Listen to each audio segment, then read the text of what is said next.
On a longtemps parlé du Bénin comme d'un modèle, un exemple de démocratie en Afrique de l'Ouest. Mais voilà, aujourd'hui, cette image est sérieusement mise à l'épreuve. Le pays semble être à la croisée des chemins, et une élection présidentielle toute récente vient jeter une lumière assez crue sur des tensions vraiment profondes. Regardez ce chiffre, 94,05%. C'est énorme. C'est le score officiel, le résultat écrasant obtenu par le successeur qui était désigné, Romuald Ouadani, lors de l'élection du 12 avril 2026. Alors à première vue, on pourrait se dire, eh bien c'est un plébiscite, un consensus national massif, non? Mais justement, derrière ce score impressionnant, la réalité est, disons, un peu plus nuancée. On parle ici d'une victoire obtenue avec une participation assez faible, et surtout, avec une opposition, la principale opposition, qui a été tout simplement mise sur la touche, incapable de présenter son propre candidat. Du coup, ça nous amène à la question centrale, celle qui fâche un peu. Qu'en est-il vraiment de la démocratie au Bénin aujourd'hui? C'est ça qu'on va essayer de décortiquer ensemble. Alors, c'est parti. Commençons par le début, si on veut, les chiffres officiels de cette élection qui a fait, et qui fait encore, couler beaucoup d'encre. Ce tableau est assez parlant. Il y a deux choses qui sautent aux yeux. D'abord, l'écart. C'est un gouffre entre les deux candidats. Et puis, le deuxième point, c'est ce taux de participation, 58,75%. Ce n'est pas énorme. Pour beaucoup d'observateurs, c'est le signe d'un manque d'enthousiasme, pour ne pas dire plus, pour cette élection. La question, c'est comment est-ce qu'on en est arrivé là? Comment une élection peut-elle être aussi déséquilibrée? Pour le comprendre, il faut remonter un peu le temps.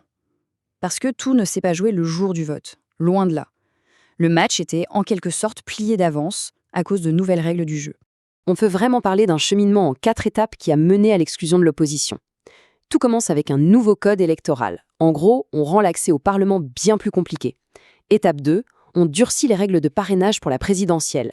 Il faut maintenant le soutien de nombreux élus qui sont, comme par hasard, majoritairement du côté du pouvoir. La suite est logique, c'est l'étape 3. Le principal opposant ne trouve pas assez de parrains. Il est donc disqualifié. Et on arrive à la dernière étape, une course où le suspense est inexistant. Et voilà l'illustration parfaite de l'effet de ces nouvelles règles. Regardez bien, avant janvier 2026, l'opposition avait 28 sièges. Après les élections, 0.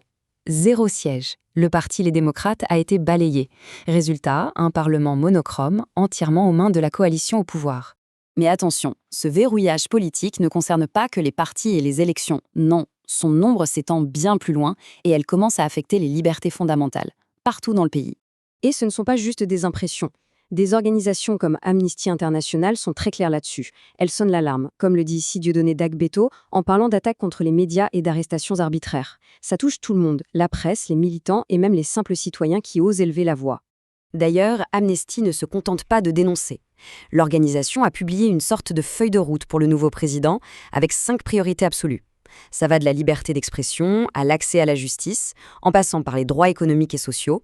C'est un véritable appel à un changement de cap. Et tout ça, ce n'est pas abstrait. Il y a des lois, comme le Code du numérique, qui sont utilisées pour faire taire des médias.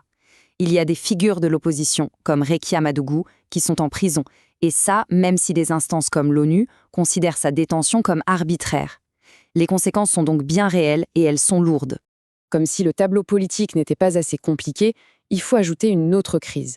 Une crise sécuritaire cette fois, qui est de plus en plus grave et qui se concentre dans le nord du pays. Cette frise chronologique parle d'elle-même.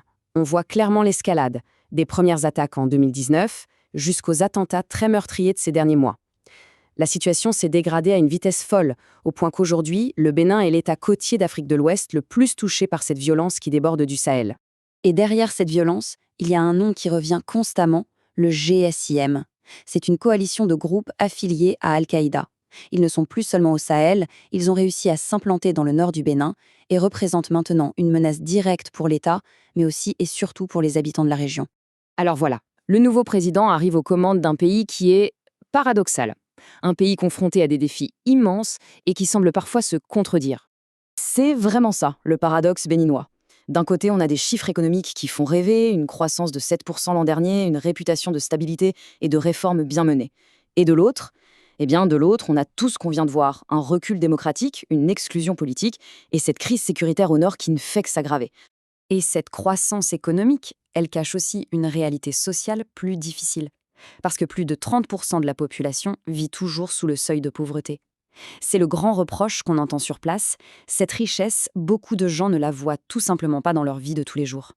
Et pour couronner le tout, il y a eu cette réforme constitutionnelle qui n'est pas un détail. Le mandat présidentiel passe de 5 à 7 ans. Ça concentre encore plus le pouvoir et ça donne à la nouvelle équipe dirigeante un temps d'action beaucoup plus long pour gérer, ou non, tous ces problèmes. Alors, on en revient à notre question de départ, mais formulée différemment. Est-ce que le Bénin est en train de faire un choix? Le choix de la stabilité au prix de la démocratie? C'est une question vertigineuse. Et la réponse qui sera donnée dans les années à venir ne déterminera pas seulement le futur du Bénin. Elle pourrait bien avoir un impact sur tout l'équilibre politique de l'Afrique de l'Ouest.